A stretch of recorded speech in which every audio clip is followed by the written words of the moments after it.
hablando de skills. Hablando de skills.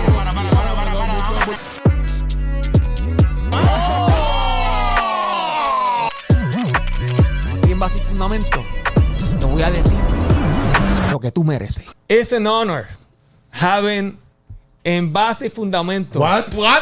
It's an honor. What? It's a pleasure. What? Having en Base. Having. Mire, gente. Hoy es un programa legendario. No, it's in English. It's a pleasure. Esto es como cuando estabas en la escuela, papi. Only It's an English. honor and pleasure to have. To have this hip hop legend and his artist, Yes. El Sosa, in Base y Fundamento Backstage Network, and all the public. No? Today we have Okay.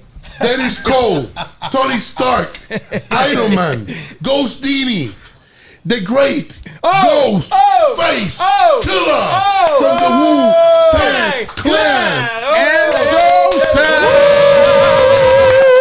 Also, we have his artist, Boricua Isabela, Puerto Rico. Papi, ¿qué pasó? El Sosa. Árbitro para este encuentro. De una leyenda. It's an honor, it's a pleasure having this two. Oh, excuse me. Continue. ¿Quién empieza? Yo estoy bien nervioso. I'm ready for the first question. Yo, I have never been nervous. We have big artists in here, international artists in this program. I have never felt anything, but with you're in front of one of your heroes, or one of the best groups of hip hop in the world, you get shook. And today I'm really nervous, but we're gonna go on. We're gonna do the work. We're gonna do the work because we are Base Y Fundamento. Okay, ¿quién va a arrancar? Yo no me atrevo a arrancar. Mikey Backstage tiene que arrancar. First question. In English. First question in English. In English. Yeah. Okay.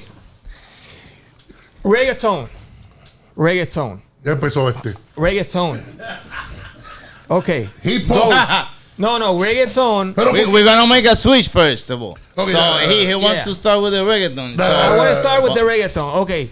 You guys are like the guys. So hip hop, rap are the guys. You are like number one, global, number one. But the reggaeton is like winning the position. We have Bad Bunny. We have Eladio Carrion that he has a music, a song with 50 Cent recently. So how you guys see the reggaeton? How you guys like feel about reggaeton? You want to ask the biggest hip hop hardcore group in the world how they feel about the reggaeton movement? Yeah. No, let's listen, man. Who put me? I was on the plane sitting next to this dude, this white dude. I forgot what label he worked for, right? And it was a few years ago, like mad years ago. I don't know, it was like 8-10 years ago, whatever. But there's this kid out here that's doing it called it's Prince. It's like a reggaeton. Prince Royce? Yeah, it's like bachata, urban bachata. I think it's Prince. It's more like a urban pop. But he had mad views. Mm-hmm. Yeah. He was like, "Yo, you need to get out of that and go and you know me try to get over here." Yeah. When he showed me the views on his phone, said next to me, and I'm like, "Wow, I never seen no shit like that." I think he had like almost like 1 billion views. Yeah. You know what I mean? So I'm like, "What the fuck?" This shit, he's like, "Yo, this is the next shit right here, next wave." Before even was like to where it's at right now. So I respect it. And I look at hip hop and I look at reggaeton and it's like, yo, listen, man. What's first shall be last. What's last shall be first. It's like, it's winning. It's winning. Yeah. Plus, it's almost, we are cousins of you. We're sons of hip hop. Feel it. In Puerto Rico, it started the same way than the hip hop started in New York. We started by the DJs, right, with people recording in the projects and doing the whole thing underground. And in the first 10 years, it was just the DJs ruling the reggaeton thing. It was only in the streets, not in the radio. That's how we started. You think reggaeton is the number one right now? Yes. More than hip hop? Yes. You can see numbers don't lie. Okay. Why you think that happened? What's the factor? It was new. it was new. It wasn't really like heard of like that. Then it's like a lot of Latin countries, like y'all real big. Like the States is the States. You know what I mean? But when you start going to like Colombia and you know what I mean, and Chile and you know what I mean, all of that, it's like it's big, it's mad big. So it's like it's just a wave of shit that you know what I mean. It's a lot of Latin artists out there. A lot, super lot. And together, I want to feel the same question, but I want to know what do you think about the back in the days, or not back in the day, but real close. Like there was a video that went viral when Buster Rhymes talks about how the hip hop culture was formed with the Puerto Rican community and the black people community in New York. He did. He said what? He said like he said that Puerto Ricans were part of the beginning of hip hop of the actual start of fact. the culture in New York. Actual fact. Yes. So like he said we're like brothers. Yeah. So it's like that. Yep. Most of my brothers that do graffiti art, that do b-boy, are Boricuas. Crazy Legs from Isabela. Cope 2, I got his shoes right now on. He was the best graph artist. Right. And in the beginning, there was a lot of DJs and Puerto Ricans were hand in hand with you guys, starting the culture. Right. So at the same time, we start to building something right here in PR with the reggaeton culture. So I'm in the same way. Think about Predator to say like the reggaeton got all the base of the hip hop culture It have to, because reggaeton when it starts actually with ragamuffin. Yeah. We got that influence. You know, we got the influence from KRS-One doing the bridges over and all that, and then we got people like Jamalski, Supercat, Mad Lion, things like that. Right. And what we did in here is like we mix rap flowing over ragamuffin. All of our cousins were in New York and came back. And there was a big hip hop community in Puerto Rico, and we mixed the dancer from Jamaica, Shabba Ranks, all that music with the hip hop from New York. So that's why the reggaeton has a lot of sounds from New York, because we took the New York sound, mixed it with the Caribbean sounds, and made the reggaeton. It's a mixture of the two cultures. That's what reggaeton is. It's a mixture of hip hop and dancehall. And everything is about the point that we got in the map, the location of PR, because we got the influence of United States and we got the influence of the Caribbean, of the from Jamaica and Panama and everything. So that's why it happened. Yeah, that's dope. That's dope. And actually, now that you have El Sosa as an artist, you know, Sosa is a well-known person who can rap in Spanish and very like how you say versatile in English? Versatile. And he got many styles and all that. Yeah. When was the first time that you listened to reggaeton? How was your impact on it? On reggaeton when the first time you heard it. When I first heard it, it was the time when I matter of fact, was it Daddy Yankee in them? With Gasolina? No, with Nori. No, it was with Nori and Daddy Yankee. Boricua. Yeah, I think it was like back then. It was like back then, back that time. Okay. That's when I first heard it. Okay, Sosa, how do you hook up? You're from Isabela, Puerto Rico. Eres de Isabela, de aquí de la isla. Viviste casi toda tu vida en Puerto Rico. Hasta los 19 años. Y how you hook up with one of the greatest groups ever of all time. Of all time. Bueno, a mí me pasó lo que quisiera mucho que hubiera pasado. Yo he tenido la oportunidad de que Dios me bendijo con algo que yo me enfiebré desde mi corta edad, cuando empecé a enfiebrarme con la música. Siempre decía, como vivía aquí en Puerto Rico, estuve aquí hasta los 19 años. Me imagino. Y estaba jangueando en la escuela y jangueando debajo del palito. Y decía a los chamacos, mira, yo un día de esto yo voy a rapear con Wutang. Y ellos me miraban y se reían, me decían, diablo chicos, sigue fumando, que eso está bien bueno. Y yo pues, ¿sabes? Todo era un vacilón. Y yo pues, lo decía de la boca para afuera, pero en verdad yo quería hacerlo porque me enfiebré con la música de ellos. ¿Qué pasa? A los 19 años termino yendo a los Estados Unidos y comienzo a hacer música yo. No comienzo a buscarlos a ellos, no comienzo a persuadir. Para el canto de ellos. Mi familia es de Staten Island. Mi familia son amigos de ellos de niñez. Pero Yo todavía no tengo contacto con ellos. Mi familia se había ido a Florida y ellos están viajando. So, para conseguirlos a ellos es sumamente complicado. No es porque vivimos en Isabela todo el mundo, a ellos no los iban a encontrar.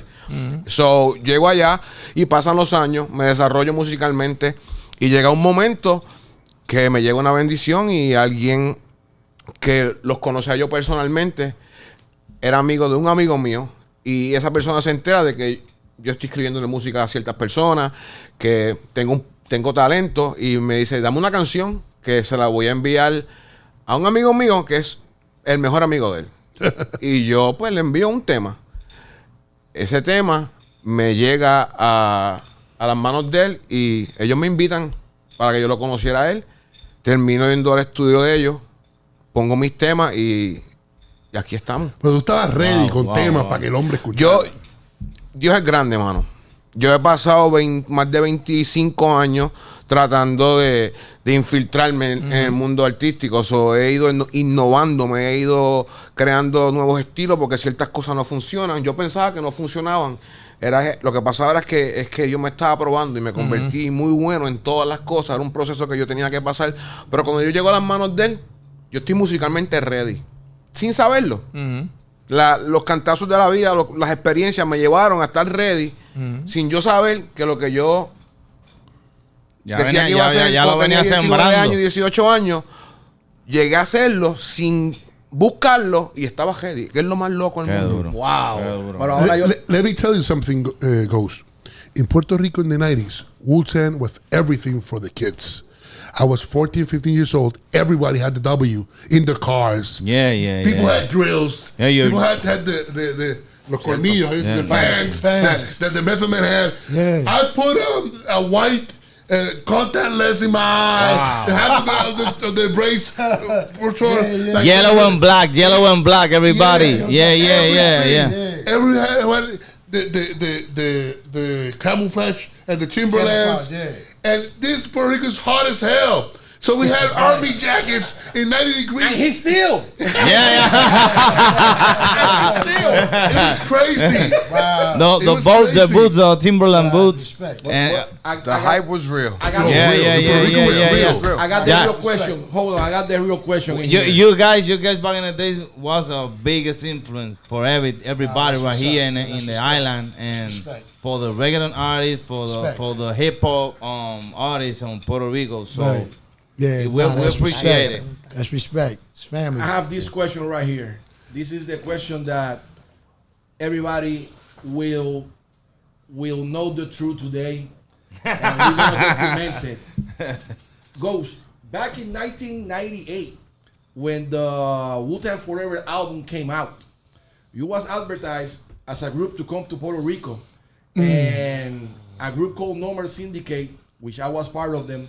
We performed and we're supposed to open the show for you guys. Right. It was about 10,000 persons on that show. It was about 10,000 persons on that show. And as soon as we finished to perform, the producer says, hey, listen, Wu-Tang Clan ain't coming. Which is the truth behind that? Did Wu-Tang Clan knew that they coming to Puerto Rico at that time? Did you ever knew or was aware that show was on? And if you find out today, let me know. And That's the big question that we. Oh, for the world, huh? Yeah. Because listen, we haven't told you the whole story. Okay, We haven't cool. told you the whole story. So answer Nah, first. but for real though, I mean, from my knowledge, we never knew. Never knew. I never knew. Never knew. So for me to find out today. Paramos.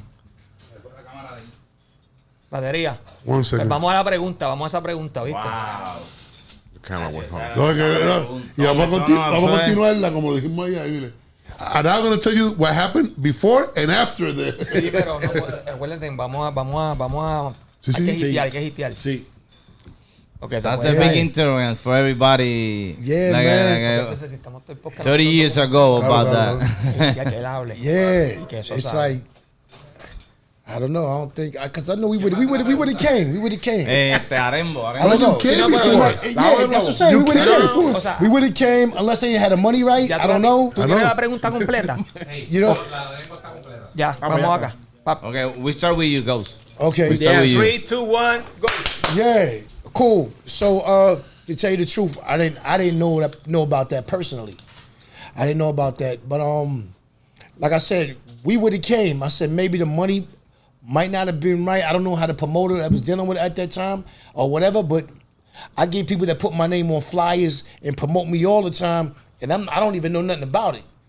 I'm not there. I find out off of somebody else on Instagram or something like that, but you know, that wasn't even out back then, but I don't know. And I felt bad that if 10,000 people did show up and there wasn't no Wu in the building because at that time we was kind of like on fire. Actually, It was a big show. it was on fire that day. Literally was on fire. You came before to a concert 3 years before. Then Method Man came after his first solo album. Right. And then this was promoted throughout the whole island as a big ass concert. Yeah. And when they told us, the artists, that you weren't coming, and they exit everyone. They burn all the place. No. Yeah. A lonely artist went up stage and said, "Gente, Wutang no viene, revoleen por lo suyo." And when he said that, the crowd went wild. The stage went on fire. People, you see, like my man, Wow. Alex Fat says, "Why lie?" He says that we were Why lie? on fire. Right. You didn't know nothing. We didn't know nothing, and he just showed me that. Yeah. It's like the soundman was After 30 years, he know about that. After 30 years. Okay. Why Wutang didn't came another again from that year? No, because we don't book shows. Okay. So it'd be like the promoter. You know what I mean? They call in for it, this and that and the third, and you know, and then the managers will handle it from there, and you know, they take over it. But if we didn't get the calls to come in like that, and if they did probably get the calls, it wasn't probably for the price. You know what I mean? So like, oh no, that's not enough for the, you know, and it could go like that, or we just didn't get the call. I got a very interesting question. I want to go now deep. You know, we did the ice breaking already. Ghostface, if you could communicate one profound message to your younger self, what will be and how might it alter the course of your life? To my youngest, before I was making music? No, to your younger self. Now as an adult, if you have the opportunity to give an advice to your younger self, right? What Before I was making the music, or while I was in music? Before you was making your music, your mature self. What do you tell to your younger self, and how would that affect your life? My younger self, you know, to be honest with you, I'm not gonna say that I'm glad I went through what I went through, but that's what made me the man that I am right now. You know what I mean? Like, if God did this, then this is God's work right here. Like, you know what I mean? I done did a lot of stuff, bro. Robbing and stealing and selling drugs and all that stuff like that, being on the street. Like I say, even if my father was in my life at that time, I probably wouldn't be sitting here right now. You know what I mean? It would have been a different route for me. And, you know, like I said, every disappointment is a blessing. You know what I mean? Because I never visioned, I dreamt about where I'm at right now, but to be at the magnitude on where it's at, I didn't see it like that. I just knew when we was coming in that we was going to tear motherfuckers' heads off. I knew that verbally, but I didn't know that, all right, once I drop this record here and these albums, it's going to go like this. You know what I mean? So I don't know what I would have told myself back then. Probably like, yo, exercise more and learn some new words or something like that or whatever, and just try to at least a little bit stay out of trouble or something. But other than that, you know, I struggled, man. I really struggled. You know what I mean? Like, mom's alcoholic, father was not there.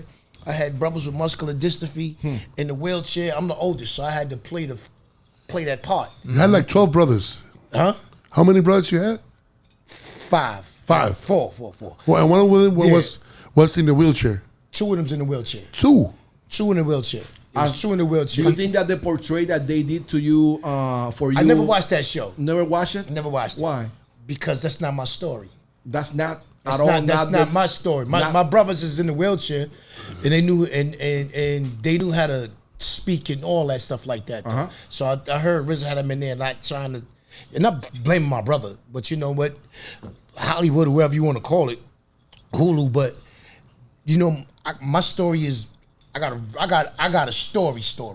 That's like It's deeper than that. that's water. That's just watered down, whatever the case may be, like that. So you think that they put a little frosting on top of it, like mad frosting. Mad frosting. Yeah, you know what I mean. So that's why you know, when people ask me that question, I'll be like, yo, I even be like, all right, good looking and stuff like that. But to be honest with you, RZA, no, we just talked about it the other day. He said, yeah, I know you didn't see it, but yeah, I didn't see that. You know In what I mean? that show, they show you and Raquan as bitter enemies. Nah, man.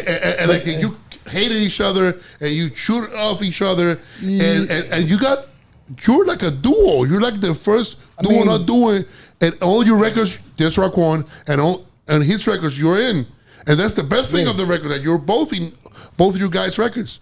Right. So how was that relationship started? You were were you enemies or you were friends? What happened? Me and Ray was cool. I mean, that part right there wasn't even about Ray. It was somebody else. Wow. You know what I mean? It wasn't about Ray. Me and Ray never had no. That's why in the beginning we was like, yo, what the fuck you know what I mean? And shit like that. But I guess he just tried to make it for what it is. You know what I mean? For TV or whatever. But me and Ray never had no problems. It was somebody else that I started some bullshit, like I told you, and then it came back to me. Damn. You know what I mean? Ah, man. But that part right there. I think that is even disrespectful to you, man. I think you know. I know what you mean. Yeah, I know what you mean. But that's why I didn't watch it. You know what I mean? Because I even got people from my town saying like, you know, that's not how it went. Like, you know what I mean? And I know that. That's why I ain't watch that shit. So Okay. that's it. Great lyricists are usually the worst beat speakers and the worst people that they choose the worst beats almost always. But you are a great lyricist and your beats are always on point. All your records, you got awesome music. What is your process for choosing the music that you use on your records? It's not really a process. I just like good music. Just like good music. Like I know what I like. It's like beats is like females. You know what I mean? You know what you like. You know what I mean? And that's it. And when you get on there, you do it to that beat, it's like, yo, you done bagged it. You know what I mean? So I look at it like that. And if I'm not feeling something for my personal album, I'm not gonna use it. So it's times I done went through, like, people sent me beat packs and I go through like 1,000 beats and be one in there. Be one. And I'll just take that one and put it to the side and do it to the next one like that. Do it to the next one until I get like at least 12. You know what I mean? But you have to go, but it takes a while to get to that beat to make an album like that. So you know that you think that the music is the most important part? Yeah. With the, I mean, it go together. Yeah. But a lot of times, if you give me a beat and the beat sound like somebody got murdered, I'm gonna write murder. You know what I mean? If it sound like it's sunny outside, then I'm gonna write something happy, probably, or about the sun or something. You know what I mean? That's just how it go. You know, I don't rush raps. I don't, you know what I mean? I take my time on it. I take my time. Even if I got to get 4 or 8 bars, I just do that. And if I can't think of nothing no more, I won't even touch it. I'll come back to it another time and get it right. You know what I mean? There's sometimes you can just go and just knock the whole shit out. You know what I mean? But that's if there's a process, that's the process to me on how I go. Like, you know what I mean? This may sound a little disrespectful. It's not disrespectful. Yeah. But there has been in Puerto Rico, and I've been in many panels, talking about your lyrics, about the depth of what you meant. But I think sometimes you make up half of the things you say. Am I correct or am I wrong? It depends on what song. You know what I mean? It depends Supreme on what you say. Clientele. Supreme Clientele, Apollo. Nutmeg, One, and all that stuff like that. Yeah. Apollo Kids. Now, because what happened when I was in Africa, right? I was in a village. I was in a village, and this is before Supreme. I'm in a village and shit, and I'm in there watching, you know, like just watching how they was taking peanuts and making oil out the peanuts and all that, like using it for cooking oil. And I'm in a village where there's no electricity and shit like that. So I got to piss and shit outside inside this little, you know what I mean, this little round hole and shit like that. Wash, take the tea kettle and with the water and wash like that with the soap. And it was an experience. So something just said like, yo, just write some rhymes. And I was doing shit with our music, but something said to me, he said, yo, yo, you know what? Just make a style that don't mean shit. It just sound fly with words. You know what I mean? And that's how I was saying shit like, yo, scientific, my hand kissing, robotic, listic, optimistic. I was thinking about that line. Yeah. Nice. Wordplay. That's just wordplay. It's just wordplay. But that's just another form of rap that I just created to myself.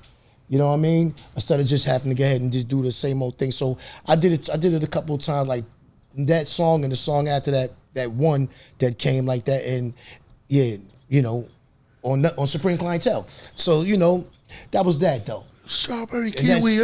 all that like that. Yeah, all that like that. Yeah. So I did that on purpose. On purpose.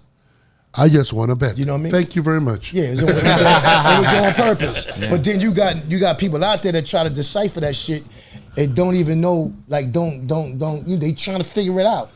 But it's I can't even figure it out. Exactly. You know what I mean? I've been in shows. I've been part of podcasts and shows. Just deciphering your lyrics. Yours lyrics. And people know this. He means that. He means that. That's what I tell you. You know what I mean? Especially those two or three records right there, like, you know what I mean? But now when you hear shit, you don't, I'm out of that chamber. I know. You know what I mean? Like when I spoke to, God bless the dead, MF Doom, he was like, yo, as far as the mass and the same style and cadence, he said, yo, I got that from you. You know what I mean? And you know, that's my brother and all that. But I'm like, all right, cool, because we supposed to did an album together, me and Doom. You know what I mean? All abstract shit, like, you know what I mean? So when he told me that sit next to me on the plane, and you know what I mean, it's like, I'm like, oh, okay, cool. Like, you know what I mean? Because we listen to Doom shit, it's almost like the same thing. You don't really understand him, but he got the mask on too. Like, you know what I mean? Because I've been left the mask alone, but he came back and brought it back. I was going to ask you about that. You started with the mask. Yeah. And why did you took it off? Because they ain't having enough masses for me. You know what I mean? It's like, you know, they ain't had enough. I'm tired of wearing stocking caps. You know what I mean? So I just was like, yo, I can't take this shit no more, man. Because it's like I'm rapping and it's like it's really making me sound muffled through the stocking cap. If you did that, like MF Doom had a guy that went to the shows for him. He wasn't even him. Oh yeah, he does that. He was doing that shit. Yeah. But in the beginning, there was a guy with too much shadies in the Wutang video. That was you. Or there was someone else. On what? In the first video of Wutang, there's a guy with too much shadies with a mask. But he didn't have your build. He was smaller. You're big. You're a big guy. What was the first video? Yeah, the first. I didn't have a mask on in the first video. No, he got the stalking. Stalking. Got the stalking You in the didn't have first the video. stocking on in the first So it's video. not you. That's protect your neck. That's protect your neck. Yeah. Yeah, but who had this sock? There's a guy coming up front with too much with the shadies. two machetes. And I was fighting. That's not him. That's not him. It's too small. No. Yeah. I think that might have been my man Lounge or somebody from the hill. I think. So I won 2 bets now. Yeah, definitely. Yo, Ghost, Sosa. my bad. I got a question. I think about it's gonna be together with the same question. I think. How do you interest in Latin music or have a Latin artist? Yeah. And how do you connect with the music of Sosa music? What have his music that you say? Oh, His music speaks to you. Like when my guy brought Sosa to me, and he played the shit. It's like I hear people music, but this one it was just something about it where, I mean, like I said, it spoke to you, and it sounded mad big. Nice. Like I felt the hit inside the song, even I didn't know what he was saying. You know what I mean? I would ask him like, "Yo, what's that about? What song is that about?" But it was so well just put together. It just sounded like it was out there already, or needed to be out there. So, and when, like I'm not the only one that heard it. It was like I had people in there that heard it. You know what I mean? So they going crazy, like, you know what I'm saying? So it was like, oh, okay, I see what this is about. I have a good ear, You know? for the Latin music too. Right. So You feel it. You connect. you just know automatically. You just know. I didn't know what he was saying, but it was like, yo, you just know. But then when you got other people just vouching, like, yo, that was me right there. Play that back, or play that one again. You know what I mean? And then he started showing us videos and shit. He already had his shit together, man. He was it already. Nice. So nice. now that you have the opportunity to make your music, you know, and probably get out to other outlets like this one right here in Puerto Rico, which is your dream collaboration that you might have with a reggaeton artist that probably might be looking for this podcast, and you can tell them like, hey, yo quiero colaborar contigo, o me gustaría colaborar con tal o tal artista. ¿Cuáles serían esos artistas que te gustaría colaborar? Bueno, ahora estoy en nivel que con cualquiera, en verdad. Estoy que llegué a un nivel que cualquier estilo, pero siempre decía, porque sé que van a buscar en entrevistas, y siempre he dicho, Arcángel. Me encantaría hacer un tema como lo llevo diciendo muchísimos años. Han salido muchos artistas nuevos. Eladio Carrión. Es alguien que me veo haciendo música. ¿Te identificas con él? Me identifico con él. Ahora antes me gustaba decir que iba a hacer featuring con ciertas personas porque los veía en ciertos estatus. ¿Tú me entiendes? Cuando yo me descubro como artista, digo, ahora yo quiero hacer featuring con gente que vayan con lo que yo estoy haciendo, no porque estén más pegados que otros. ¿Tú me entiendes? Sí, con tu color. Con mi color, porque estoy tratando de verdaderamente hacer temas, no hacer cualquier cosa. Okay. So, ahora cuando yo escribo, exigente. ahora cuando escribo un tema, ya tengo a alguien en mente dependiendo a cómo ellos tiran el background de ellos, porque ahora es como una obra de arte para mí cuando hago un tema. Qué duro. Ok, ¿tú crees que un artista que no es calle pueda cantar? O sea, ¿tú crees que un artista que no es calle pueda cantar maleanteo? O sea, dentro de lo que son tus códigos. O sea, si no eres calle, ¿puedes cantar sobre la calle? ¿O necesitas vivir la calle? Bueno, yo te voy a hablar de mi experiencia. Viste, yo no te puedo escribir nada que yo no haya vivido yo personalmente o uno de los míos, que yo estaba ahí y me la vivió con ellos. Y puedo hablar de eso porque puedo hablar de eso. Pero también hay casos que, pues, si te la puedes vivir, vívetela hasta que te pillen. ¿Tú me entiendes? ¿Tú me entiendes? Y he visto un show con ustedes que hablan de eso. Y estoy de acuerdo con el que dejarlo en la música. Mantenerlo en el estudio. Porque somos actores. ¿Tú me entiendes? We're talking about if an artist that is not street can record gangster rap. If you're not street, you can record gangster rap?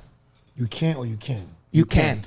Can't, right? He's asking. I'm asking if like if you are not from the streets, like if you're gonna, how you gonna rap Gangster. about the streets if you are not from the streets? Everybody's doing that. do it? Everybody's doing that. Everybody's doing this new generation. Yeah. You know what I mean? Back then, you probably would have had a problem. You know what I mean? But now it's like you can't do nothing to these guys. You can't say nothing. It's like it's a whole new wave of just like everybody's doing it. Like It's like no code to the streets. It's no code. Nah. No It's code. gone. There's no code. No code. You know what I mean? You can't even speak to these young guys like that or try to drop a jewel on them like how we was getting jewels dropped on us back in the days. You can't teach them. Like they just don't want it. They don't want to hear it. They in their own bag, and that's it. So all that is over. You know what I mean? It's like you just got to just accept it and get in where you fit in. because Man. we're having a lot of changes in the Latin music. Right. Like, you guys in the hip hop too, because I remember that back in the days, you're like very street guys, but now we see artists like Tekashi, like No, don't bring that into the conversation. But Oye, bro, when you bring the worst, it's the something worst that is it's I happening. know- I know where you're going. It's I know where happening. you're going. It's happening. In our movement, it's happening too. It's not like the gangsta color is not like Yeah. very trend. It's like more. Yeah. It's Watered out there. down. Yeah, it is watered down. You know, like I said, it's anything goes now. Like anything. Man. Anything. You know what I mean? And everything. So You can do like Like you you- can like surf in that or no. what you mean surfing? But you can like go Like go around. around that. I don't understand. Like for example, if like they do their thing, but you goes like okay, they do their thing. I do Oh, yo, you mine, gotta I just, you just no, but you just gotta stay. You just gotta do you. stay in your lane. Yeah, you just gotta do you.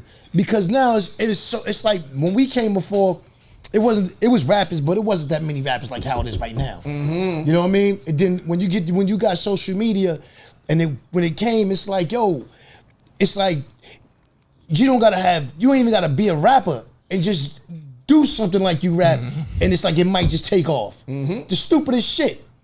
You know what I mean? And it's like, oh shit, that's a hit. But it's like when we was coming, we had to battle each other. We had to battle each other. Like the Clan, we battled each other before. All of us, like on stage, like except for Deck was locked up, Master Killer wasn't there, but everybody else, we battled each other. Like, yo, at this kid's party one time, and you know, and Capadonna was the one that won the money. He won the money. You know what I mean? But it's like we went to war with each other before we even became Wu. And all that, like all that shit like that. We became Wu maybe like 6 years later, or something like that. You know what I mean? So yeah, the streets was like nothing but ciphers. Yo, you know what? Oh, this nigga ain't nice. This nigga nice. This nigga. You know what I mean? You had to be nice. You had to have talent. You can't just come up in there and just rap. You're gonna get blown away.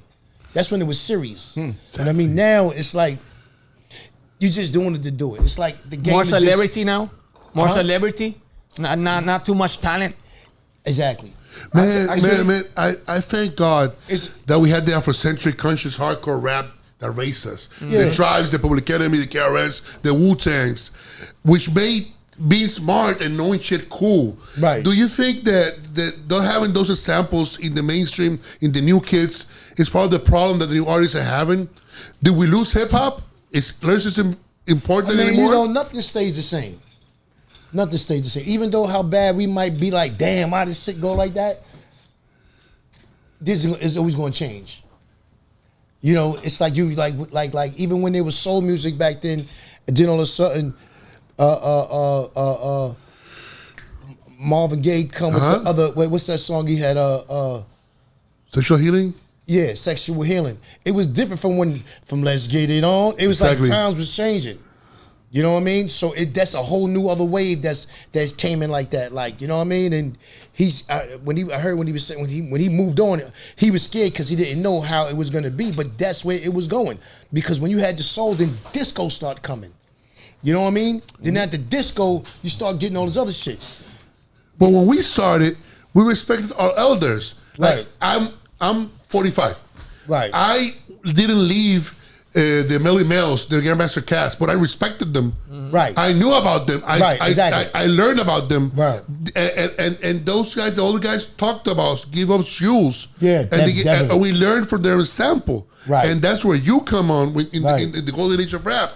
Right. But now, kids, do you think that not having those examples or not trying to listen to anything changes Kids things? don't give The a new fuck. generation They don't they want- don't give a shit, bro. Yeah. They don't give a shit. Don't get me wrong. It's like I don't knock a man for feeding his family, but you should be able to tell a story about, you know what I mean, about where you getting your money. You know, like knowing your forefathers. You know what I mean? Is that So- still rap? It's just I don't know what you call it. You know what I mean? But I guess it's rap to them, even if it's not our rap. You You know what I mean? That's they rap. That's that. But rap was about lyrics, about saying It was. saying stories, saying something. in PR, wordplay, it happened. flows. It's happening. but That. and it's gone. It's like I'm not saying it's 100% gone, but for the new wave, it's like it's simple. But then you gotta look at the mind of these individuals. Remember, these is guys like 18, 19, 20, you know what I mean? So but you gotta look at how they was raised. You wrote all that I got is you when you were like 16. You were a I kid. know, but that wave with that Method wave. Man wrote with 14 year anything Yeah. I showed him man. Yeah, but that's that wave, crazy lyrics. Yeah, but that wave was different. We was like, when we was young, we was like already like grown men. The way we thought, the way the kids think, way these kids think now. Situations that we had actually like that brought us to it like that. Yeah, Well, so the way these, our generation got that philosophy that we got that we can see the generations. We grew up and see the big generation like a respect, like an influence for us. Right. So maybe not like to copy exactly that you do, but maybe we can trace it like a same way and do something like close that you do back in the days. So. But right now, the generation they don't interest to know about the history of nothing, brother. They don't. And they got the whole information If you ask to somebody, they listen. They They just don't care. They just don't care. It's like right now, our generation. But there's our the generation- real flow. Huh? We say? There's in your generation. There's the real delivery. Right. That's the real. But it's like you gotta understand. That's right. Where we came from, it was like I said, we was grown before our time. We was grown before our time. Like, you know what I mean? Even dealing with Islam and mathematics and the things when we came, we was like those babies that was like more intelligent. You know what I mean? But now it's like these kids, and now you can't really blame them because you gotta blame how they was raised. You know what I mean? But when I was 18 and 17, all it was like family was still family. It's these kids, a lot of kids, these kids is really on their own and don't really know. So they don't, that's why I said before, like nobody dropping no jewels on them. Like that, they not in the hood. We used to be on the benches and just, the older guys would come and just school us and, you know, and that's where we picked it all up from. You know what I mean? Now it's like, the kids is just out there. They and I feel bad for them. Because when you be looking at the good old days from back then, these motherfuckers don't got good old days. They don't even know what it is. No. They think this is the good old days. Yeah. You know what I mean? And they don't. They got more information right now. We don't got the same. We didn't have the access to the information. access for the information. So everything is more easier for them. It's like and simple. But what you're saying is deeper than that. Like you know what? That's Like let me tell you something. They Even would your not grandmother, have good old days. They would. the new grandmothers right now, they in the club with their son, with their daughters. with their daughters. Yeah. Their daughters, and all Yeah. that tattooed out. Yeah. They not like grandma. Doing the the big hookah thing and all fat that. grandma in the kitchen with shoes on and shit right. like Taking that. care of the family. With the kitchen at 500 degrees.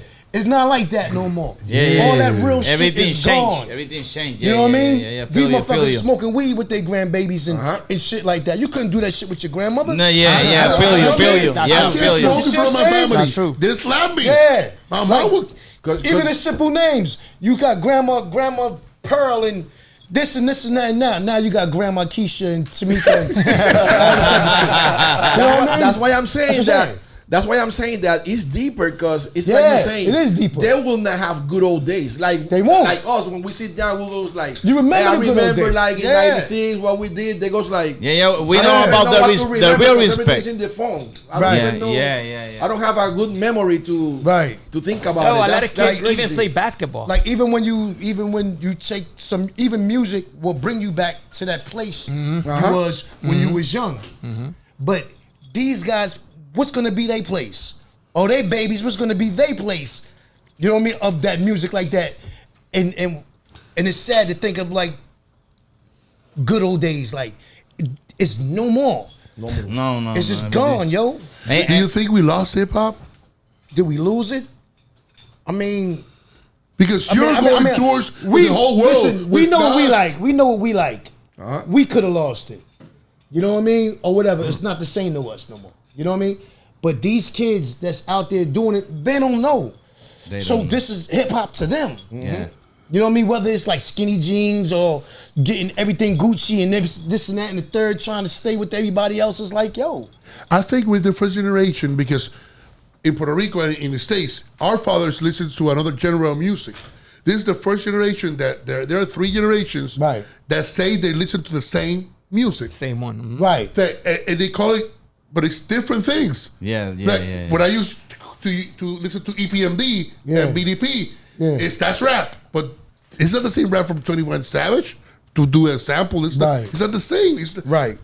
Do you think they need to call it another name, the genre that they're doing? I mean, I would think so. so you could just get it right. Like, yo, you want this? Or you want this or you want this? I have no trouble with them doing their music. It's just that. Right, exactly. For me, it's like, that's not rap. The good thing about Puerto Rico is like, we got like reggaeton, and we got different subgenres. Right. So the people that still doing rap are still doing rap. Right. So you see Eladio, he's rhyming. He's doing wordplay. He's doing metrics in his flows. Right. That's rap. But when he does a reggaeton, that's different thing. So I don't expect from the reggaeton wordplay or lyricism. I play party and have a big booty girl to dance. Right. That's it. Right. I agree. Okay, this is gonna be hard, man. I'm sorry.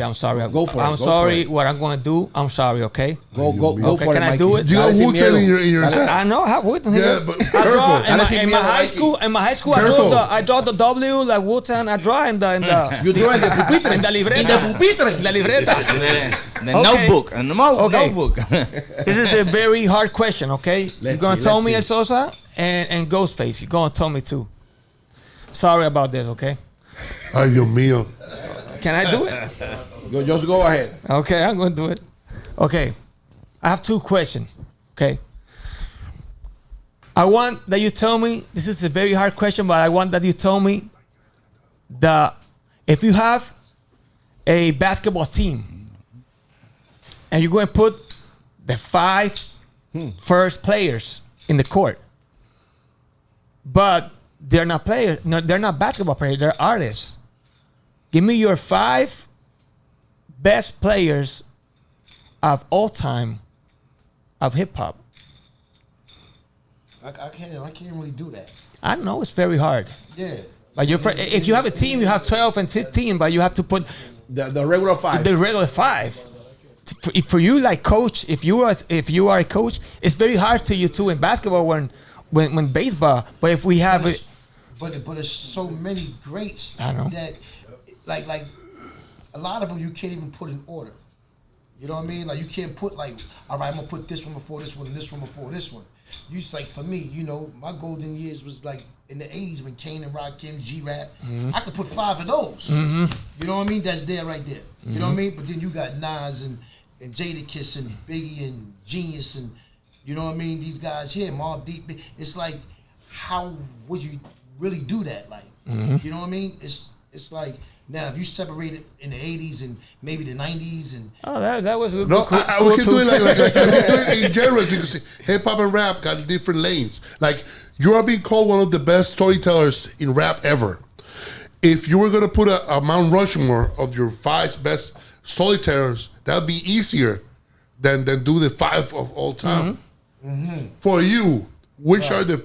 If you're one of the best storytellers ever in hip-hop, so you that are known, you have done records that are a whole story, the whole record. 12 Reasons to Die. You have done whole operas in rap. Right. Which are for you the best 5 storytellers? Storytellers. Without me. Without you. Without me. Slick Rick. Nas. Slick Rick, Nas.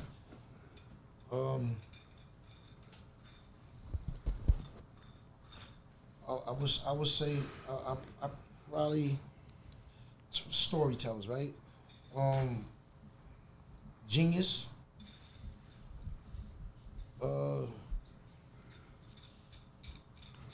Rakim could tell a story too. Yep. That's 4. Ghostface Killa. Yeah, I'm not even diving in. Eso lo digo yo, porque como lo puedo incluir, I don't know, stories. Probably Eminem. You know what I mean? Yeah. Coño, tenía la Probably mente. Eminem. Stan. Because Stan is. It's incredible. Yeah, it's incredible to me. So I can't leave him out in there like that. But Okay. that was just stories. Damn. That's just real quick. For there's probably more than that. For us, Yo. Yeah. like the Mount Rushmore of like all the flows of rap is like for us is Rakim, KRS, Big Daddy Kane, Cool G Rap, and Slick Rick. For us, all the Storytelling. styles. That was No. storytelling or rapping? It's rapping. Oh, cool. For me, all Yeah. the styles come from those 5 guys. Right. That's right. For That's you, right. which of those 5 are what inspire you the most? What that you come from? That come your style from those 5. Well, From those For those 5. which is the one that most identify your style? Your style comes from. You I influence. said, Karis, Big Daddy Kane, Rakim, Cool G Rap, and Slick Rick. Slick Rick. Slick You Rick. know, I had all that jury. You know what I mean? Eagle. Eagles, yeah. So I loved Rick since the 80s when he first did Lottie Dottie, but when it was just on tape. The street, yeah. I got that tape. You got tape? Yeah. You gotta give me a copy. Okay. So yeah, since that time like that, I love Rick like that. Like, you know what I mean? Him and Dougie Fresh. You know what I mean? So it'll be him first. I don't got an order for anybody else, but if it was for me like that, it'll be Rick. It'll be Rick. Don't you think that you have a little bit of Cool G Rap in you too? These stories and you. Because I go places. I go places when I rap. I don't know. I love G Rap. You know, because people sleep on G Rap. You know, he should be in more conversations than what he's in right now. Like G Rap. Me and Kane were just talking about that. He's hard. He was like if you could take those, he was the hardest out of all of them. Yes. I'm talking about hard. Like D Block hard. You know what I mean? He was like that. You know what I mean? So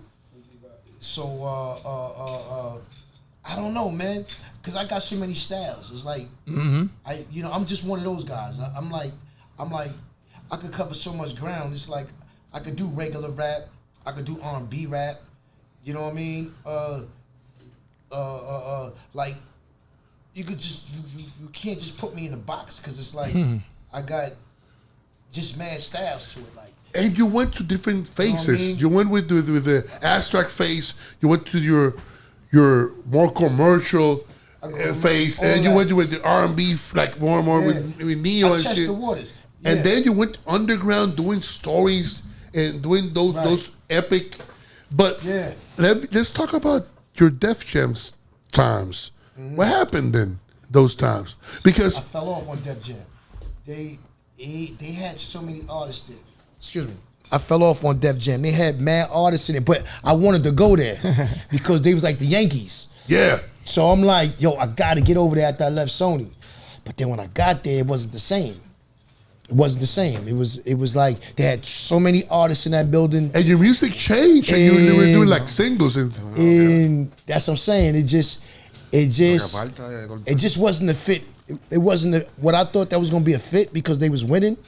You know what I mean? Because me and Sony had big problems in there dealing with Razor Sharp and all that. When after Supreme Clientele, it started like getting a little shaky in there because I was on Razor Sharp with RZA in them. But then I wanted to really like do my own shit. You know what I mean? Get my own shit, and a lot of lawsuits was going on in there at that time. So I couldn't even. It was like I had to make a decision, and then that's when I had left Razor Sharp, and then wound up on Sony. But then shit happened over there where it just wasn't working, and I wanted out, and I left. If you have to do a soundtrack of your life with 10 tracks, which will be those tracks? A soundtrack of my life with 10 tracks. With 10 tracks, hip hop tracks, any artist. Oh, you mean putting artists on those tracks? You mean? no. Like, What you mean? Like, for example, What will be the songs? will be the songs The that songs that I made? No. No. Songs that will be your soundtrack of your life. The soundtrack of your life, like the songs that will describe the life of. I don't think they have to be rap. But from another rapper, not yours. Right. Which songs will be those? I mean, there's only one song. I mean, that I have to put for me in there. I gotta be All I Got Is You. Okay. Yes. That's All I Got Is You is in there. You know, that's a struggle. That's first. That's first. That's first. You know what I mean? Because to this day, I can't even hear that. I can't even do that record without crying. Like if I go on stage or go to a big ass show and they like, I don't perform that record. You don't? I'm getting my feelings. Yeah, because it bring back so much pain. Do you know Do you know that record touched me a lot? Because when I used to live in the ghetto, yeah, like a lot of things that you said, like I relate to them. Like that's what I'm saying. Like the cable with the antenna, with the TV, with the antennas, the roaches and shit coming out the stereo box, and a lot of people, you know, from the reggaeton era right now, people who come from good families, they want to go like try to live the ghetto life, right? And I goes like, you don't even know what you asking. Don't even man. Exactly. Bro. You don't even know what you asking. You don't even know which is the struggle. You don't even know to see your mom's crying because you don't have nothing to feed you probably in the next week. That's right. And that song is very deep. It's deep, bro. It's very deep. Yeah. But the music, like I said before, it made me go there. It took me there. I didn't know I didn't plan to write that shit. Mm-hmm. The music just made me. It drew me to it. And when I got it out, I got it out. That's your first album. I know. And then, you know, it just came out that way. And then now it's like I had people like locked up in jail saying, yo, this had me crying in jail when I heard this. Like a lot of people cried off it. You know what I mean? So I'm like, damn, if I touched an emotion like that off of this record, you know what I mean? It's like, that shit is deep. You know what I mean? That really have a grown man just water fall out his eyes based off of a record of what you're saying. And there's a lot of them, like, they went through it. Like you said, like, yo, man, I've been through that and I've been through that, but it's so heavy where it's like, now I look at it when I hear it, it's like, damn, did I spill too much personal information? You know what I mean? Because I don't even want to hear it because it takes me back to that, you know what I mean? And my mom's ain't around no more. She, you know, she gone, rest in peace. But I would have to start with that. Now, all the rest of the other records, I can't really tell you because I would have to, like, I love a lot of artists. Like you said, don't even gotta be rap. You know what I mean? But I love a lot of I love Stevie, all that shit. You know what I mean? All like good music. And I would have to think about it, bro. I can't, I'll be honest with you, I can't even. Una pregunta para Sosa.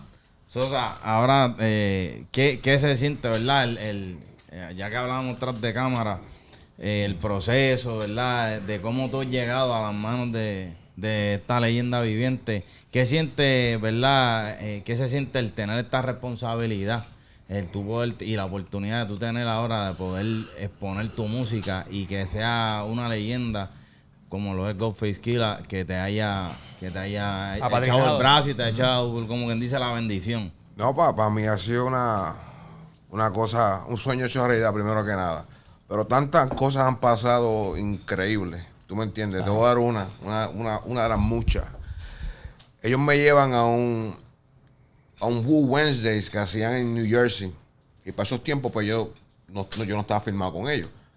A ellos les gusta mi música, sí, les gusta mi música, pero tiene que llegar al punto me tienen que ver en tarima. ¿Tú me entiendes? Yo entiendo todo el proceso que ellos hacen para estar seguro de que aquí es que nos vamos a zumbar con este hombre.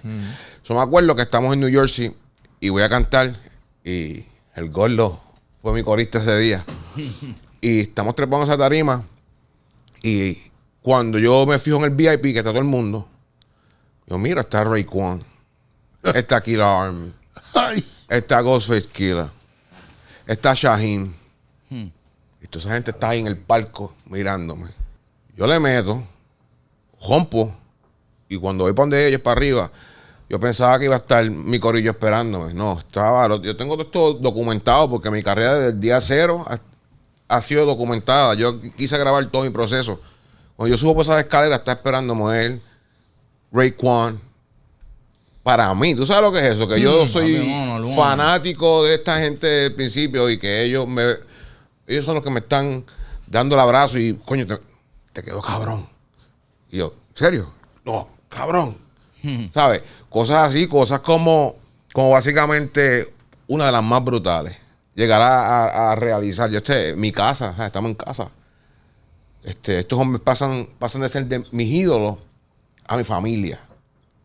¿Tú me entiendes? Special que es más cabrón que la firma era. Más cabrón que todo. Sí. Esa relación que yo he tenido, que tengo con ellos, es más valiosa que lo que... Yo ahora mismo puedo salir de este podcast y me voy para el carro y dije, lo logré. Sin pegar un disco, sin ganarme un Grammy.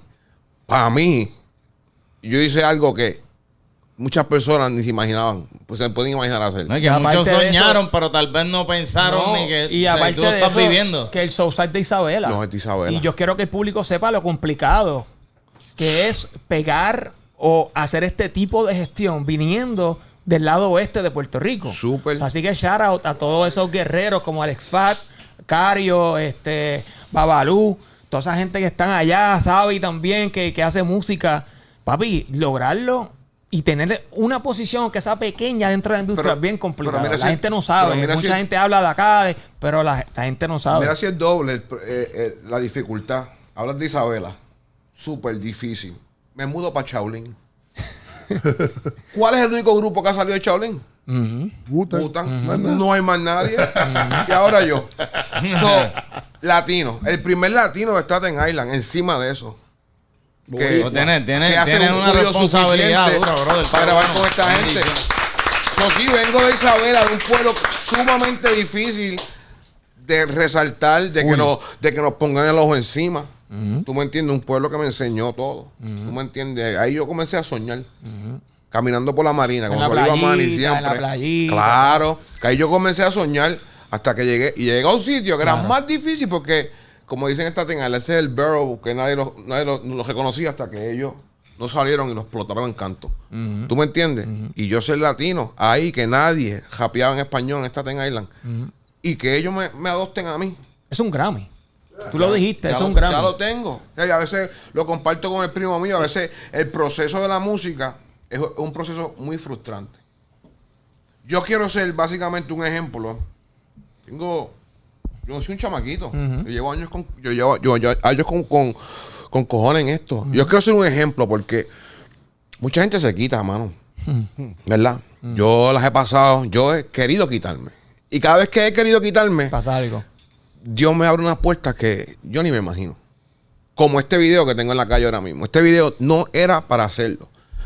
¿Cómo así? Porque el video, básicamente, teníamos la canción hacían 6 años atrás. Este tema. Y este tema surge, yo sacarlo porque entro en una de mis waves, que esto se pone difícil. El dinero esto no es fácil, esto no es barato. ¿Tú me entiendes? So, entró uno de esos que, mira, ¿tú sabes qué? Prefiero no meter la música, pero voy a soltar todos estos temas que tengo aquí guardados. Por lo menos uno de estos temas se va a pegar. Y comencé a perderle el miedo a lo que era, tienes que tenerle 50,000 pesos de promo, 10,000 por acá. Si, eso no es la fórmula para todo el mundo. Yo tuve manager que sí invirtieron cierto dinero, tampoco me pegué. So, yo y mi primo siempre decimos que tú sabes que vamos a hacer las cosas y ya está. Vamos a soltar este video. Este video me ha quedado tan brutal a mí. Yo tengo actores de The Wire. Yo tengo actores que salen en series de televisión. Este video lo dirigí yo. Esto fue un proyecto que yo dije, ¿tú sabes qué? Yo quiero que alguien lo filme. Pero yo lo voy a dirigir. Porque por primera vez en mi vida yo quiero que lo que yo escribo lo quiero proyectar. Ningún productor ha podido sacar mi visión. Y en este proyecto yo decidí decir, tú sabes que yo voy a tomar total control de mi visión. Y yo dirigí a este hombre. Dirigí a actores de Hollywood en un video que ellos dijeron, sí, ¿cuánto me vas a cobrar? Creemos en ti. Nos gusta como eres y vamos a apoyarte.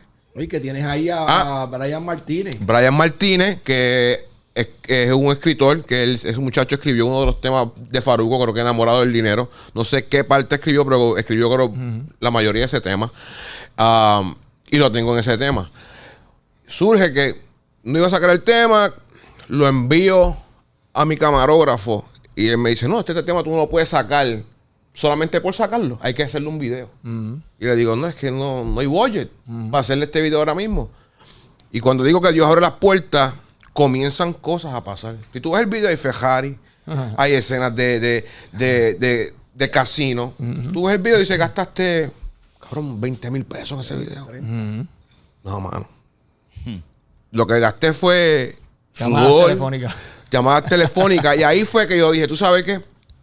Esto es lo que yo voy a hacer. Porque se abrieron puertas, como vuelvo y te repito, imposibles de abrirse.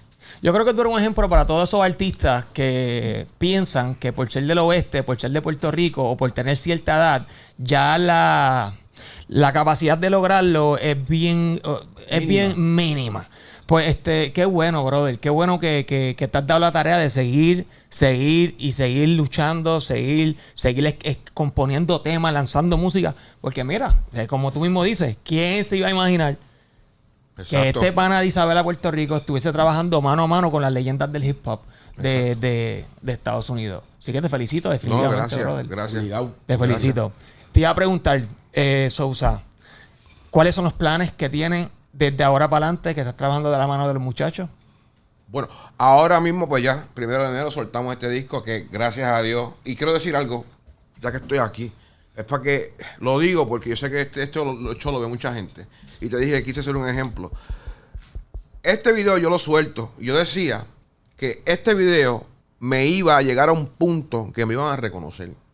No que me iba a llegar a ser súper famoso. Con este video yo iba a llegar a un punto que la gente dice, ¿quién es ese tipo? Déjame buscarlo. Siempre lo dije Claro. antes de grabar el video. Y después me decían, no sueltes el video porque la promo. Mira, el video no me ha llegado ni a 1,000 todavía. Y el video lo ve una persona que quiero mucho, Manny, y Manny hace acercamiento por ese video. No lo vieron más de 1,000 personas, pero lo vio una sola persona que tenía la amistad y las conexiones con ciertas personas como ustedes que me dan la oportunidad de estar en este show. Yo he visto gente con videos de 2, 3 millones y están haciendo lo mismo. Yo le di con fe. Yo dije, ¿tú sabes qué? Lo va a haber uno. Eso es verdad. Oye. Lo va a haber uno que me llegue hasta aquí. Aquí estamos. La gente siempre piensa en los views. ¿Verdad? Quiero 1 millón, quiero 2 millones. Yo prefiero que me vea una persona, pero que esa persona me ayude a seguir escalando. Sí, exacto. No es que me haga rico, es como que muchos artistas quieren cantar en tarimas que haya mucha gente. Y cuando hay 20, 30 personas dicen, yo no voy a cantar ahí. Y a lo mejor pero ahí esas 20 personas estaba el que. Y además tiene tu miles de personas. No ver la escalera ni ven el proceso. La historia de mi vida. Esa ha sido la está... historia de mi vida. Y siempre, y vuelvo y repito, que mi primo siempre es como mi otro lado del cerebro. Y siempre me lo dice. Uno, lo que hace falta es que nos vea. Y sigo escalando, hasta que llegue al nivel que quiero estar. Full. ¿Tú me entiendes? Pero me he gozado el proceso. El proceso me frustraba y me molestaba. Claro. Y yo decía el por qué. Y hoy yo sé el por qué. Es que tengo tanto conocimiento. Si yo no hubiera pasado por las cosas que yo hubiera pasado, has tenido esa historia aquí. no estuviera aquí. Claro que sí. ¿Tú me entiendes? No estuviera ready para las cosas si que alguien estoy ahora ready. mismo, si alguien ahora mismo en la industria musical se lambe y te manda un rafagazo. Yo te voy a hacer claro, ¿verdad? yo te voy a hacer claro. Yo no estoy para la queja. Pero hay. En verdad, yo no estoy para eso. No quiero, ¿verdad? Ni traer esa energía hacia mí. Pero te mide. Hacia mí. Te monta. Ya los temas están hechos por si acaso. ya están hechos por si acaso. Pero no es mi enfoque. Estoy enfocado en verdaderamente traer lo que hace falta. Música diferente, música de verdad. Mencióname el top 5 de los artistas más duros ahora mismo según el Sosa. Bueno, según...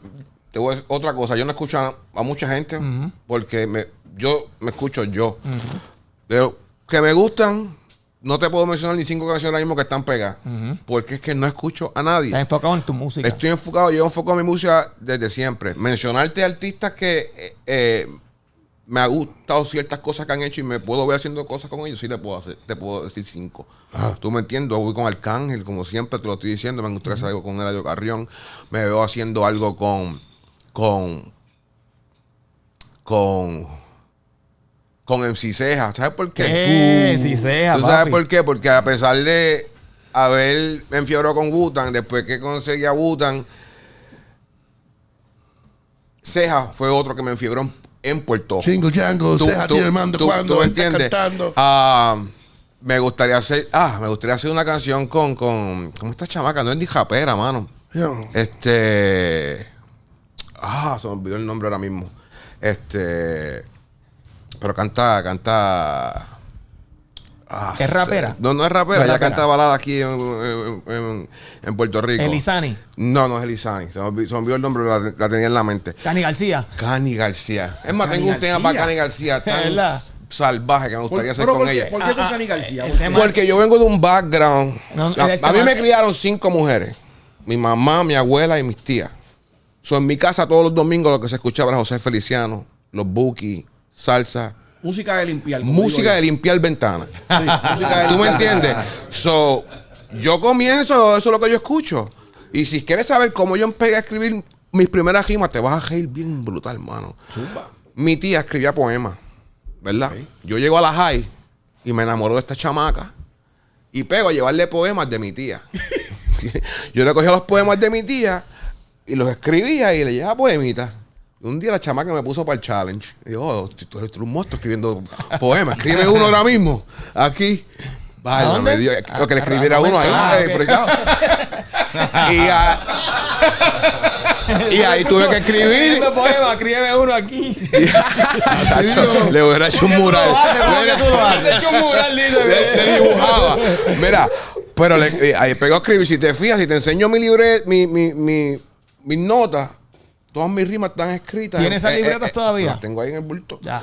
Pero búscame dame la tablet del bulto, Miguel, en el Sosa. No, un poema. Te estoy diciendo que mis rimas, las canciones mías están escritas en un format de poema. Que hasta el día de hoy son como si tú las miras y te crees que están mirando un poema. Yo no te escribo así pegado, un párrafo, todo el mundo. Sí, en prosa, tú escribes en prosa. Me quedé con ese flow. Yo quiero leer, que estoy esperando que me busquen la libreta del Sosa. Quiero leer cómo poema. escribe este para. Dame que pulso. ¿Tú vas a leer un poema, Mikey? Papi, yo lo voy a leer. Aquí. Una canción de las mías. Dale, papi. Zumba, a ver qué es la que hay. Esto va así. Así es que se prueba. Random. Esto va así. Maestra la escribí el otro día. Ahí está. Ahí está. Se llama Semillas. Dice: qué grande la egolatría que tenía. La visión, La visión 2020, pero nadie la veía. Pero nadie veía. Pero nadie veía. Creí Lela, saberlo, lela. creí saberlo todo. Creí saberlo todo. Espérate, creí saberlo todo. Qué irónica es la Qué vida. irónica es la vida. Sembrando decepción no sabía lo que hacía. Yo recojo las cosechas de mis malas noticias. Mi pronóstico De del mis tiempo. malas semillas. Perdón, exacto. Recojo las cosechas de mis malas semillas. Mi pronóstico del tiempo, malas noticias. Me acostumbré a perder. Casi en nadie creía. No me sentía como el joven que. Me sentía como el joven que soñaba en la marina. Sabiendo la verdad, le vendí mentiras. Perdóname, Wilson, por exponerte esta vida. Quise sentarme en la vía y esperar por un tren, pero no lo pude hacer ni voy a subir al Edén. Son cositas así. Duro. Me gusta. Deep, de deep, eso se deep. trata. De eso se trata. Yo creo que. Zumba. Ghostface. You are known like there's a Wutang sound, and you've been known like to be like the holder of the keeper of that sound, and also you have been doing this for like 30 years now, more. Yeah, probably more. 30, yeah. And you said once that you never wanted to be called old school. Definitely.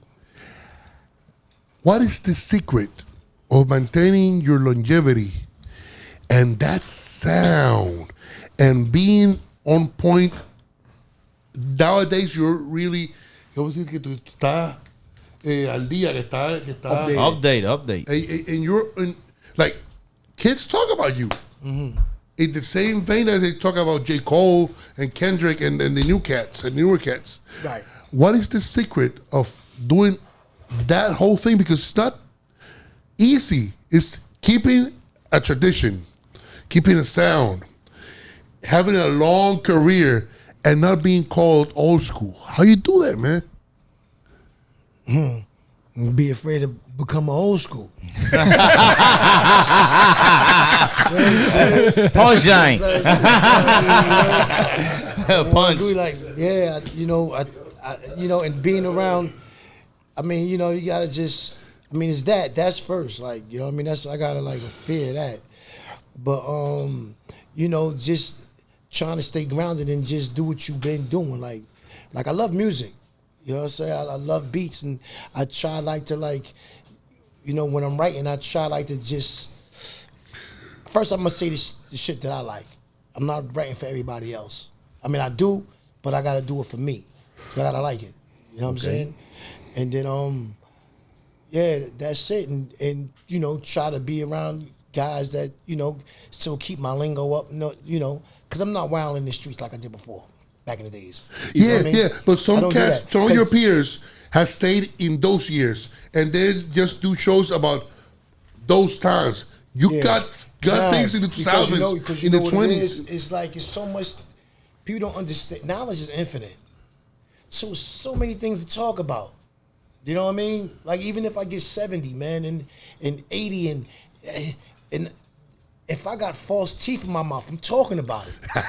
You know what I mean? Like you gotta take your people with you. Like, you know what I mean? So I understand, like, yeah, you could rap about cars and jewelry, but there's a lot of other things that have substance in it. You know what I mean? And I don't know, it's like the way I see music and the way I see the game, it's like, yo, first of all, this shit is an illusion. You know what I mean? A big illusion. Whoever can paint the best illusion is going to win. I don't give a fuck. You know what I mean? Puffy could go to a crap table and he could ass bet the whole shit, but they think he got the money on him. You know what I mean? And it's not there. I learned that early. You know what I mean? So it's like it's a game. What do you mean it's the game, rap game? It's the game, bro. Play the game. And that's it. Like I ain't gonna say no names though, but I heard a couple of rappers that's big rappers from out of the South. When they did their first record, they went and bought a bunch of fake chains. You know what I mean? Yeah.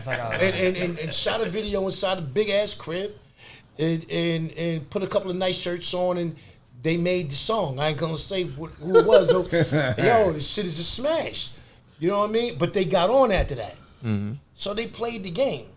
You know what I mean? So like I said, it's an illusion, bro. It's like it's just how you play it, how you dress it up, and everything. But I know how to read it. I know how to. But your big ass ego is not fake. Yeah. It's, hell no. your big ass ego. How much that weight? It's pounds. It's probably been like maybe like 6 pounds, something like that. Yep. It was all gold. Damn. Yeah, Tiene un man. águila que se pone en el brazo así de grande y te lo pone en los shows. Why you pick an De oro eagle? puro. Like why an No, eagle? because when I was younger, these cats from up on Raekwon in this project called Park Hill, they was they was Guyanese, these Jamaicans, there was a lot of them, but they came out with big jewelry on, with velour sweatsuits and Gucci sneakers and all that. They was really getting money. You know what I mean? So I said to myself one day, like, yo, I'm a have that. That's gonna be me one day. When I get on, I knew I was going. I don't know. I seen myself on back in those days. I think I might have smoked some dust or whatever, and I just The imagination. You're dreaming. I seen it. So when I got on and we was doing that, I was like, yo, I gotta, you know, that was like my costume. When I put the robe on, I put the bracelets on and all that shit, the clocks on and all that. Yeah. I visioned that. I visioned my whole career, like, you know what I mean? So You had millions of people wearing wallabies. You only go as far as you can see. But if you can see it, you can get it. Oh yeah. You know what I mean? I believe that. Let's talk about your best album and why is Supreme Clientele. Eso sí. He said, "Why Supreme?" Yeah. Well, you know what? With Supreme, it was a.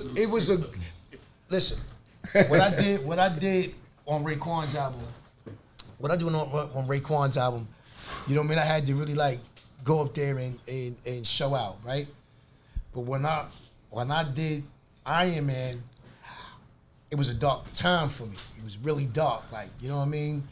I found out I was diabetic, just going through shit. That was one of my questions. Just going through shit, you know what I mean? I was kind of like stressed out. I didn't really get to show out on Iron Man like I would have showed how I showed on Cuban Links. So after I got through that, it was time to do Supreme. I already knew where I wanted to go. Because I had two names to name. I could name Iron Man, or Supreme. It was whatchamacallit. So I went to RZA and them, Raekwon and them. They said, nah, name it Iron Man. So I already had Supreme already in there. Supreme was more, it sounded more colorful to me. Mm-hmm. You know what I mean? So that happened to be the second album. But it be a lot of the vibe that you in. You know what I mean? Like the times and the people that's around you, it be the vibe you in. Sometimes people can be like, yo, go back and do that and do it. Sometimes you just can't go back. You know what I mean? It's like you telling Nas to go back and make Illmatic. Yeah. You know what I mean? It's like Illmatic is Illmatic. That's it. You know what I mean? When he was even when he made Stillmatic. Yeah, it's not Illmatic. You know what I mean? Illmatic is Illmatic, but it's the times he was in. His mind was still fresh in the projects and all that other shit. You know what I mean? And quite sure he had jungle. He had his peoples with him, all that like that. So you just bugging. You don't give a fuck about nothing. You know what I mean? So that energy will carry on into your raps, into the booth and all that shit, and that's where it stays. Yeah. You know what I mean? That's what a lot of shit.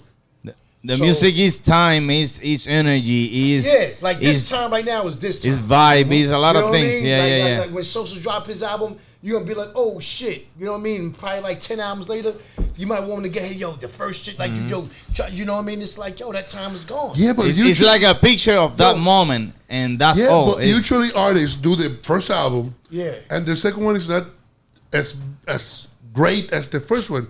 You have been in a constant elevation throughout your albums. I'd be scared to fall off. You know what I mean? I'm trying to tell you, it's like you gotta strive for the best. You gotta really I take it serious. I take it really serious. Like music, especially when it comes to my shit. I got to. You are the only ones, one of the only artists ever that all their albums are dope. Because I'm a follower of KRS. Right. But he got some albums that are not that, and then he comes back and but and other artists have been, but yours, right? Like, and they're all different. Like, they're different. I listen to 12 Reasons to Die, right? For when I'm in a certain mood. Then I come back to Supreme Clientele. Then I go back to Fish Scale. Then I go to Bulletproof Wallets. Right. And it's different moods, and they're all different, and they're all dope. How the hell you do that shit? You gotta just see it, bro. You gotta see it. You gotta know what you want. You gotta see it. You gotta know what just know what it's hitting for. That's why I say you gotta read it. A lot of artists, they can rap, but they don't know how to read music. They don't know how to. They just don't got the eye. The eye. They can rap their ass off, but they just. And that's how you said earlier, like, yo, you got banging artists but they music might not be like that. You know what I mean? Or they might got, like singles, just do singles, and the albums, the rest of the record albums just be like that. I take it like a book. I'm like, yo, I do shit where when I'm finishing up my album, it's like when I'm putting it into place, I take each record and I'll put it up against what record just to see which record should come first.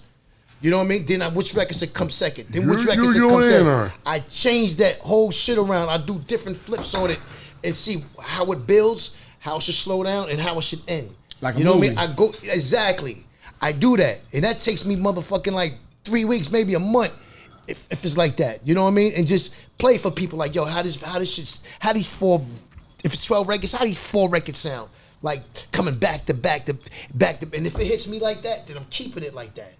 Then there was some records where I fucked up on, like say Fish Scale. You might like it and shit, but it's like I ain't need all those fucking records. I ain't need those records. You know what I mean? I ain't need all that shit. And certain records don't need skits.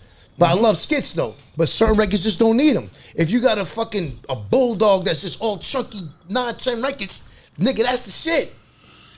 You don't need to fuck that. You know what I mean? Unless you got to try shit. But I was learning. You know what I mean? I was learning as I was doing it. I'm learning. Now I'm in the pocket now where I know now. I'm in my 50s. But you know what I mean? But it's like, yo, When we, you know what I'm saying? You do collaborations, they sound fat. You do Wu Massacre, you do Wu Block, you do, and they're also insane, and they're different vibes. Yeah, and you just got no music, man. You gotta just love it and just know it, and just know not how to sound corny. You know what I mean? You don't want to be like, yo, just don't want to chill the fuck out. Like, nah, I can't fuck with that. You know what I mean? And then certain shit you could just be like, all right, yo, cool. But then I always get somebody's advice like, yo, keep it 100 with me. You gotta have motherfuckers keep it 100 with you. Because you could dive out the window, jump out the window on some bullshit, and it's like... The worst thing to have is a suggestion. The worst thing to have is a suggestion that tells you, yes, it's cool, it's great. It's great. That's the worst thing you can have. You can't have that. So, I just say like I read music. Like one of my favorite albums is sorry. Yeah. Stop one moment to change the battery of the camera, please. Remember when you stay for comeback? The favorite album. 1:30. Sí, yo te vieron cooldown. Está el cooldown. Yo voy a hacer una pregunta. La que te dije ya, no voy a hacer más nada. No me atrevo. Yo la voy a hacer yo. Ok. Que ya le caí bien. No me va a caer a puño. Se han curado con este hombre, ¿ah? Papi. Aquí hay apasionados de esta mierda. Aquí no hay un podcast. No, tú no sabes. Aquí hay dos podcasts. Yo tengo 20 cosas más que no voy a tirar porque no es un podcast de acuerdo a lo que está enfocado el Ahora programa. yo tengo que organizar el podcast. Es un tema. Pero está bueno. Está muy bueno. Fueron las dos a la vez. Tenemos dos cámaras porque tienes que esperar la otra batería. Porque esta vez se fueron dos a la vez. Hazle el cooldown con estas dos. Hazle el cooldown. Y ya. ¿Cuánto tiempo tenemos? Va 1:30. Sí. Pero en batería esta está nueva, pero la otra no tiene nada. Que la otra es la que está apuntándole si quiere. Aquí está apuntando la aquella. Esta tiene batería, esta es Mikey. Aquí. Y la de Mikey no tiene batería. Pues vamos a hacer entonces, ok, da un break. Entonces, la de Ghost tiene. No, esa tiene, pues se la puse ahora. La tuya no tiene. ¿Y la de ellos? Esta no se va de esto. Esta no, ¿verdad? No, esa no se va a caer. Vamos, ya está. Haz la pregunta, no me ponches a mí. Y ya. Ok. Y termina con Ghost. Y ustedes hacen el cooldown. Ya está. Ya. Tú lo despides. Ya está. Vamos, 5 minutos máximo. Sí, Guerrero. rápido. 5 vamos minutos allá. máximo. Do you want to finish what you were saying or you want me to continue another thing? that was nothing. I was just gonna tell you what the other album was. That was it. Oye, dale. Una, This is the last question, okay? Last one. dos y... Fuimos. Thanks to you, I won today like 3 bets. I had questions that all my life I wanted to ask. So I got one last question. If you answer if you want to, if you don't want to, don't answer. What happened? Did you really have a beef with Biggie when he was alive, when you started your career? When I started, When you started, was there really a beef with Notorious? it wasn't really a beef. It was like, I was 25. We just wailing. You know what I mean? Just wailing, just saying shit. We just, whatever I felt.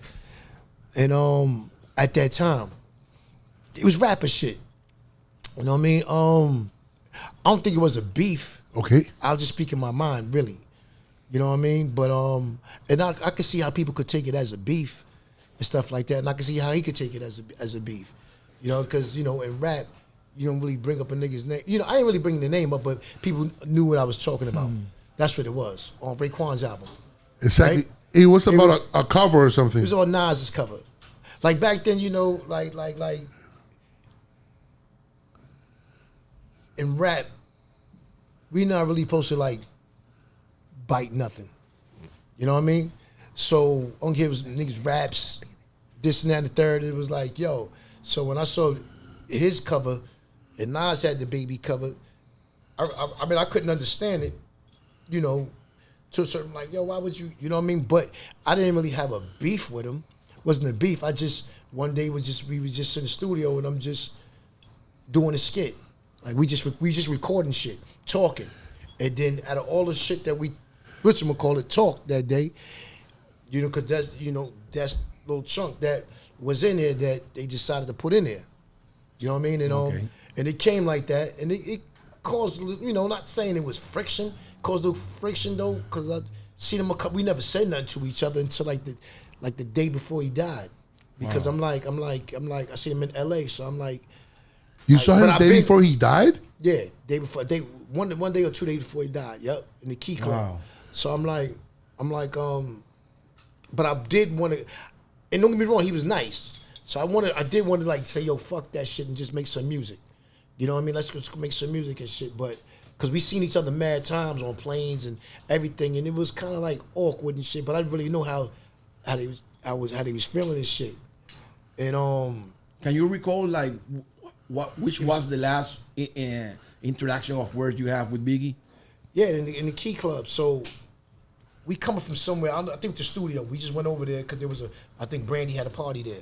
So it was him and C's in there. When we got to it was over, but they were standing near the door. So me, Ray, and Cap, I think walked in. I don't know if it was about. I remember me, Ray, and Cap walking in, and I'm seeing them against the, like standing over here, like to the side where the door's at. And I shook his hand. You know what I mean? Like, they did it first. I was like the last one to get slapped at 5 though. Like, you know what I mean? We walked in, but that was it. We didn't talk or nothing like that. And then because we was out there doing Triumph. We was doing, the album out there like that. So, like a day or two later, they come back to the room. These girls come back to the room, like where we was at, and like, like just mad, just going crazy, like, you know what I'm saying? So I'm like, damn, we just seen him. But I did want to tell him like, yo, bro, that ain't about nothing. Ain't about nothing. You know what I mean? Let's go somewhere and make some music, and you know what I mean, and just forget about that other shit. But now when I look back on it, it was like, yo, I was like 25 talking that shit.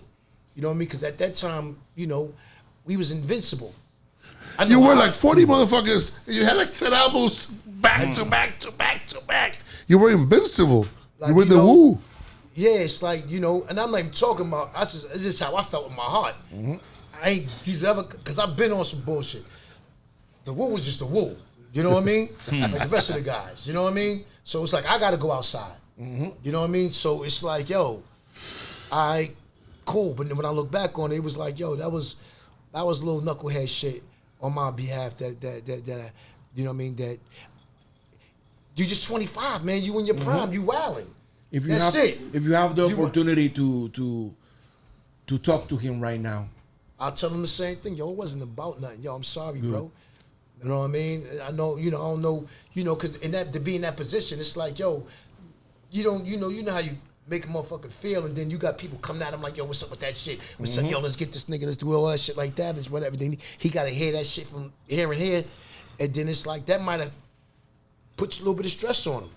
You know what I mean? Or whatever the case may be. And he's already going, I think he might have been going through that shit with Tupac, you know what I mean, if I'm not mistaken.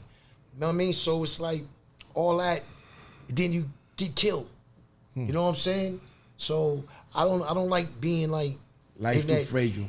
Yeah, exactly. You know what I mean? So, and he was young, but he was young too. Yeah. You know what I mean? So it's like, yo, I think he was 24, I'm 25 or whatever. So it's like, yo, we little niggas. Just doing what you do, like, rappers, you know what I mean? Doing rapper things. Yeah, rap and shit, but I was still on some bullshit. You know what I mean? Selling drugs and you know, I stopped robbing and shit, but it was like, yo, you know, you just outside. You know what I mean? So it was just all that though. But it wasn't really like, oh shit, I got beef with this motherfucker. Like, you know what I mean? Like, yo, he never did nothing to me. I never really met him. That Meth did songs with him. Yeah. You know what I mean? And I felt bad for that after a while because I had Meth in between both of them shits. Like, you know what I mean? Like, you know, Meth is cool. He cool. So I felt bad, like, damn, because when I'm doing it, I ain't even think about what he just did with it. And Big was I see Big with Wutang shirts on.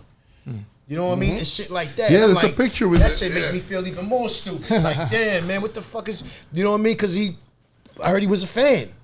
You know what I mean? So it's like, damn, and he's like, he's in people top 5 dead or alive as greatest rappers to ever do it. You know what I mean? Sure. Yeah. So it's like, you know, I don't know, man. You know, yeah. And before we go, I want to take this opportunity, right? Now we're talking about Biggie, and I would like to ask you about this fellow member from the Wutang, ODB. If you have the opportunity to tell him now, as today, 26th of January 2024, how much you miss him or something from the bottom of your heart to him today, what he will do. I'll tell him thank you, man. I had so many laughs with him, like laughs and good times. Dirt was like, I never met another individual that was like him. Because he was different. He was unique. He didn't give a fuck about nothing. I met him not giving a fuck about nothing. You know what I mean? Like I met the nigga on some like, yo, I'm eating a sandwich and shit. This motherfucker gonna come up to me like, yo, let me get a piece. Can I get a piece of that? And shit. You know what I'm saying? I got hair on and shit. I'm like, yo, but I know this RZA's cousin and shit. You know what I mean? So I'm like, yo, you know what? I gave it to him and shit. And from right there, we just bonded. Like, you know what I mean? Like, yo, my mother used to drink, her friends, and yo, this nigga come in my house, over there, my mom's house, and singing with them at the kitchen table, just going in on some Roberta Flack shit, and you know what I mean? Like all those records, like all soul records, like just going in. I hope that all that fly shit. You know what I mean? So he was one of those niggas, like, you know what I'm saying? And funny. Just mad funny. So he's a nigga that really made me feel a certain way, like not giving a fuck. That, you know, Dirt was like, he'd fuck around and drop a piece of a sandwich on the floor and wipe it off and say, yo, Dirt, God made dirt don't hurt. You heard? He's one of them niggas. He'd do it. He'd do it right now in front of y'all. Like, just do it. Like, he never got embarrassed. Never. He'd sit up here at the interview and fuck with his nose and pluck big boogers and shit. Like he just one of those, but bag every fucking bitch that you'll be scared to bag and get her. I'm telling you. And I seen it with my own eyes. Like, and I'm thinking this nigga gonna get slapped.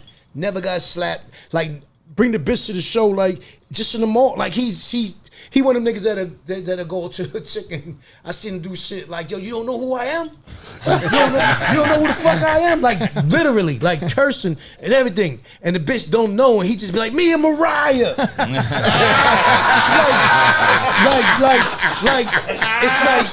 It's like, yo, who the fuck does this shit? And then he got the bitch at the show that night, then fucking her later on. Like, you know, but it's a lot of that shit that went down. He was just different. But people, after a while, you know what I mean, them drugs got to him a little something, but, you know, and then, especially when he came out, he wasn't never the same.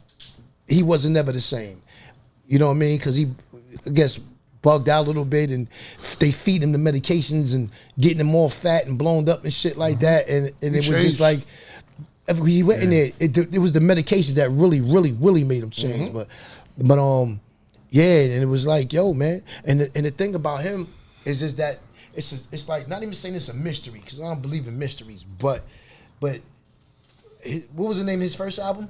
Return to 36 Chambers. And that's where he died at. And he returned back to the essence in 36 Chambers, and it was like, but that was your first album. Wow. You know what I mean? So you return to the 30s, and you died and returned right back to the essence in 36 Chambers. At 36 years old, I think. You know what I mean? It's not even fair. So yeah, you know what I'm saying? Wow. So all of that adds up like that, like, damn, yo. And God don't make mistakes, so everything is already preordained. It's already destined for your expiration date to be right there. You know what I mean? So it's like, but that was my brother. I missed it. I kissed him. I got a hug. I got to do everything with him. I'm like, yo, man, I love him, yo. I love him. That's why we have to take the opportunity every day to tell your significant others, your parents, if you have them alive, your daughter, your sons, whatever, all of that, friends, man. Calling. If you have a problem with somebody today, just grab the phone, make a phone call, and settle it down, because life is too fragile. It's true, man. I want to say thank you, Sosa, Mikey, Predator, Aldo, Ghostface Killa. Thank you, brother. Thank you so much Thank you. for this moment that you gave us today. Thank to you. all the people who is actually watching this podcast, this is our first podcast in English. So Yeah. I don't know if In they Spanglish. understand. Yeah, I it's don't know- Spanglish, I don't know yeah. if they are understanding what I'm Yeah, saying.